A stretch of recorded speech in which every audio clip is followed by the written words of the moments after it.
Buy a house or rent a house? Which one is right for you? The answer may not be as black and white as it seems. Of course, there are external forces like the rising cost of mortgages and their interest rates and housing prices.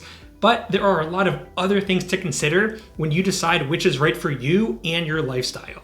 And if you don't take them into consideration, you could be stuck in limbo or even regret which decision you do move forward with. Hi, I'm Robert Webb, team leader of the Destination DNJ Home Selling Team. I'm here to help you navigate all things real estate, specifically focused on helping our clients with buying, selling, and living here in the heart of NJ, North and Central New Jersey. I have a huge favor to ask. Would you consider giving this video a like? It helps me get this out to more people that can use this information, and that is my absolute goal here on the channel.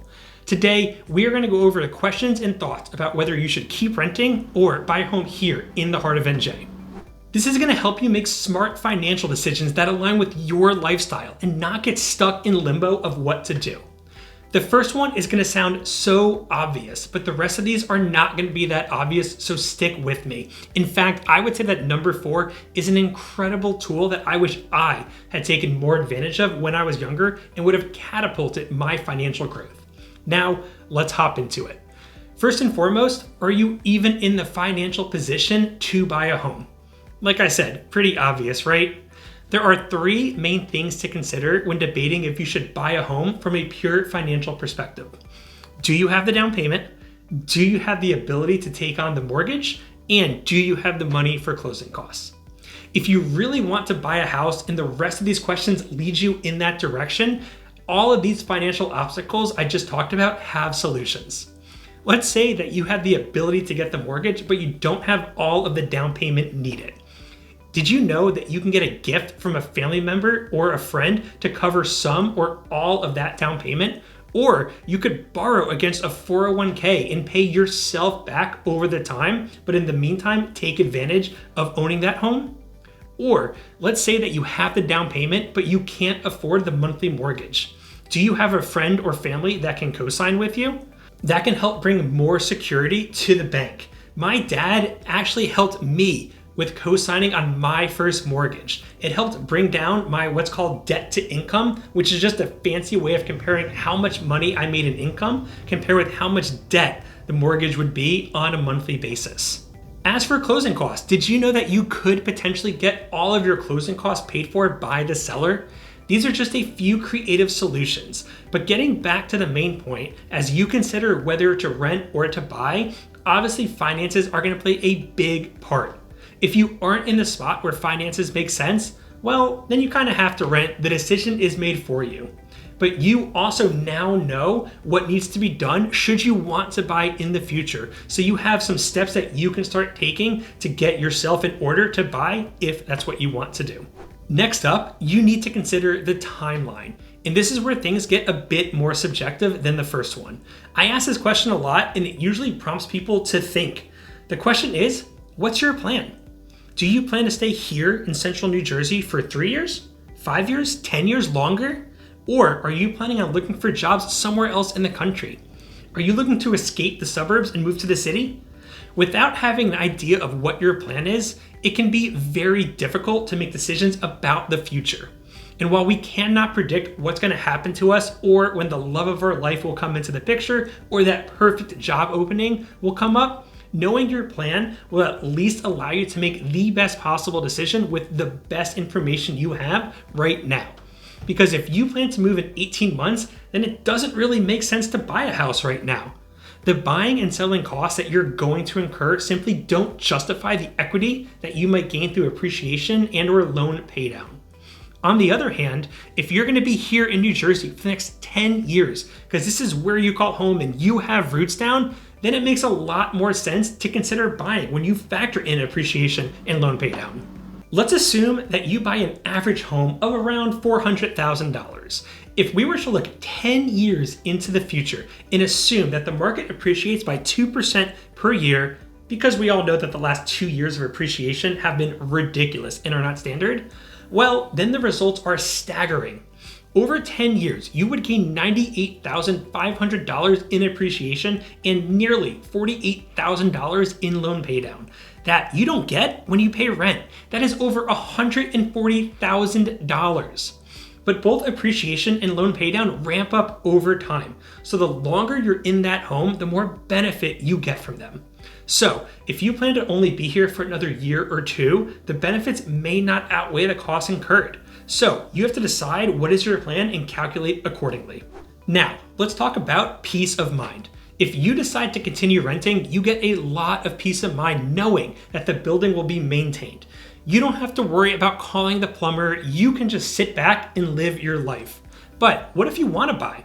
What does that cost mean financially beyond just the mortgage payment? Because I think a lot of people really worry about that and the financial consequences that potentially come with homeownership and maintenance. And I think the most common misconception is that since you are a tenant and you are not the one physically writing the check for that plumber who had to come and fix something, that you aren't paying for it. And that is just wrong. When a landlord sets their rental rates, they are taking into account something known as CapEx, or capital expenditures. It's really just a fancy way of saying repairs and maintenance. They are already budgeting for things to break and have to be fixed or replaced. So when they set their rental rates, they're already including a line item for that, which is coming from your rent payment at the end of the day.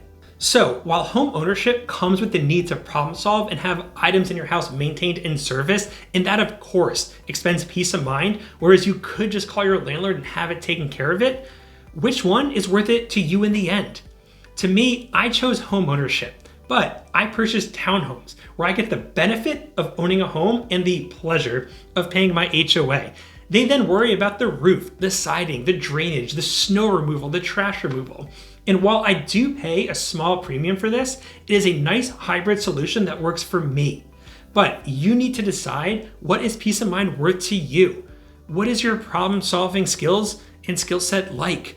I have found that once people get their contractor squared away, it can take a lot of fear out of home maintenance. So if you decide that you do want to buy, assemble your team now and educate yourself on the typical maintenance costs that come with owning a home. Here's a tip: a good realtor probably already has this list of people. So you just need to make sure you surround yourself with the right team member and the rest will take care of itself. Next, let's talk about the monthly payment. That number can seem scary. In a rental, you have the option to negotiate out of your lease if things change dramatically, or you could figure it out for a few months that's remaining on your lease. But when it comes to a bank and a 30-year loan, that can be a little bit less forgiving. And that can cause a lot of anxiety around meeting that monthly payment. If this is something that you're concerned about and you're interested in a creative solution, I would recommend house hacking. This is where you can either buy a multi-family home with 2 to 4 units and live in one unit and rent out the other apartments, or you can do this in a single family where you stay in one room and rent out the other bedrooms to other people.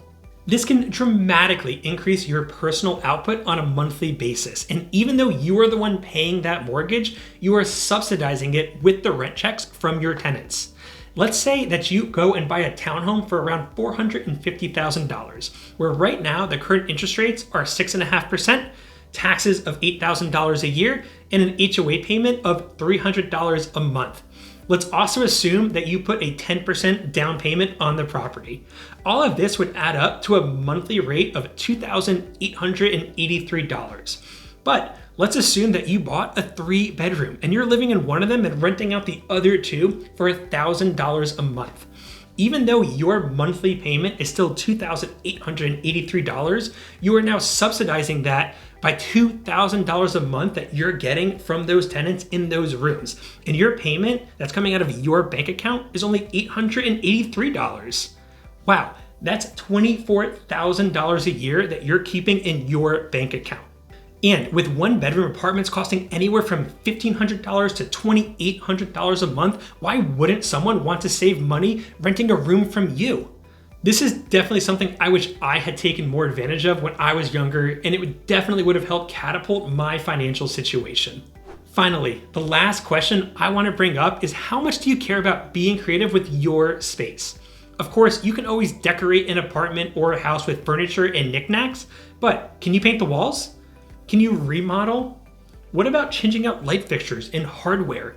While most landlords are going to be totally fine with you improving their property for them, you don't get to walk away with any of the increase in that home's value. So you are limited to what you can do within your space.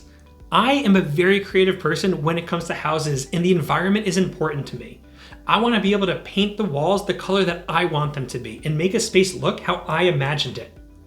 While not everyone is going to be like me, you have to decide what is the benefit that you get out of it. Does it bring you joy?